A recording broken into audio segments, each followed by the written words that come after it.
Hello friends, welcome back to our channel again, Mr. Techie Bar. So guys, today we and discuss more about the scenarios, the most common scenarios which we might face during the Angular development.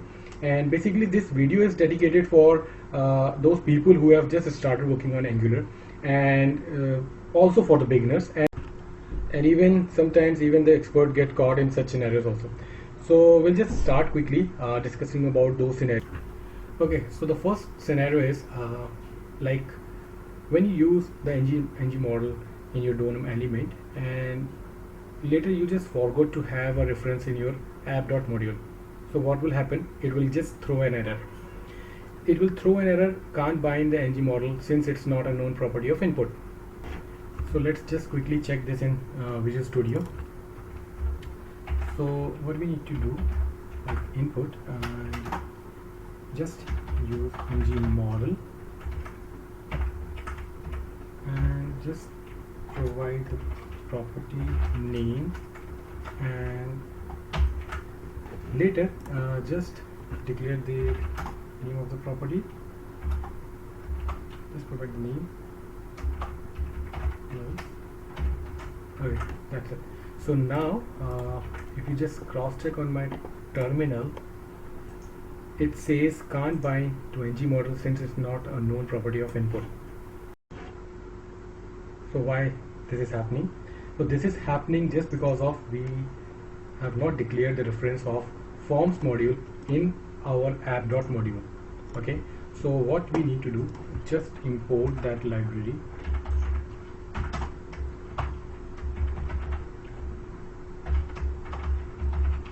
Module from angular.forms, and now we have to use this here.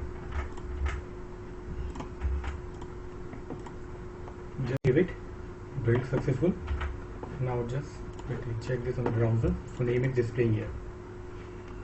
Okay, so we have to remember this point whenever we are going to create any component.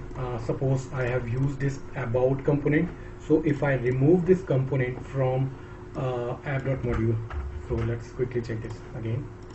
You'll get the error because I've used that about component in somewhere else, so it is giving an error, cannot find this component in app.component file, right?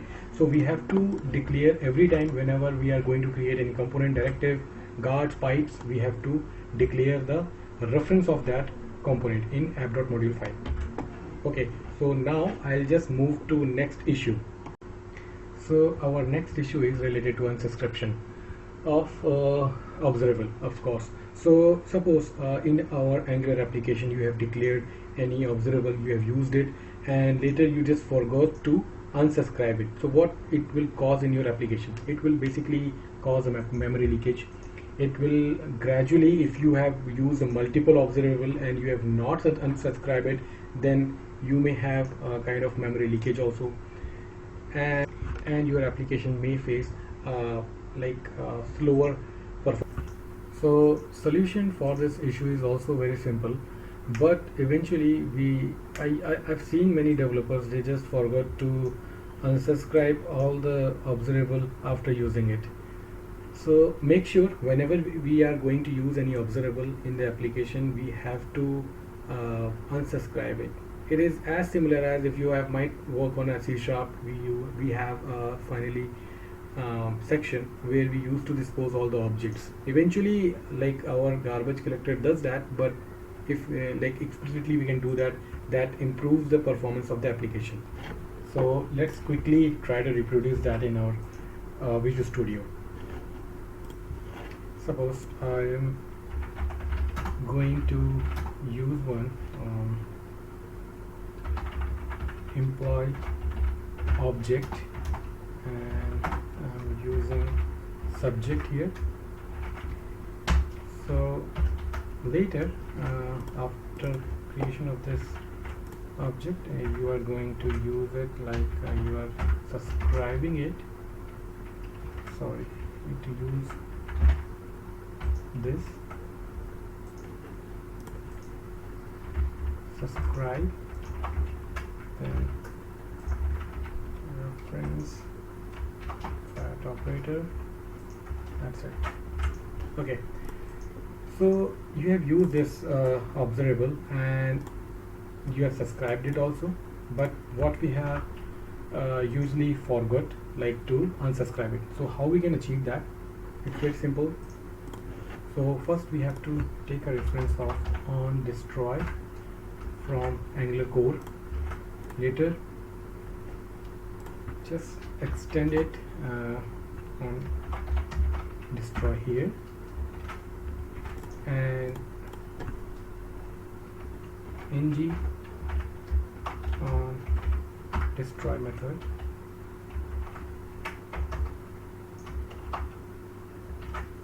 That's it. So we have created ng on destroy method, and now we have to use, so later we just need to have a reference of subscription from RxJS. Just add and create object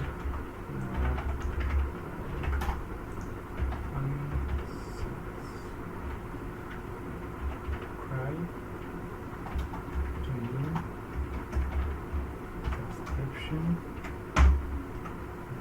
Then now use this unsubscription. Okay, it's better to have an object. Use this here and just put in this, and later just use this object here also on this try. Subscribe object dot unsubscribe. That's it. So this how we can achieve that using subscription from RxJS. So moving towards the third and the last issue. This is the third and the last common issue in this video related to package.json file. So how we can understand this issue? So this issue is mainly occur when two or more developers work together in an application, and suppose if one developer has checked in a code and later another has pulling the code from the Git or SVN, so he found that his application is getting build error. So reason behind the dependencies what application is expecting, it's not available on the node_module folder. So in order to resolve this issue, you need to run npm install command in your application for such kind of scenarios. So when next time you find such kind of issue, just look first of all in your package.json file and try to find if any dependencies are updated or removed or something else happen in that file. So that should be there in your application. So that's all for today's video. Thank you for watching.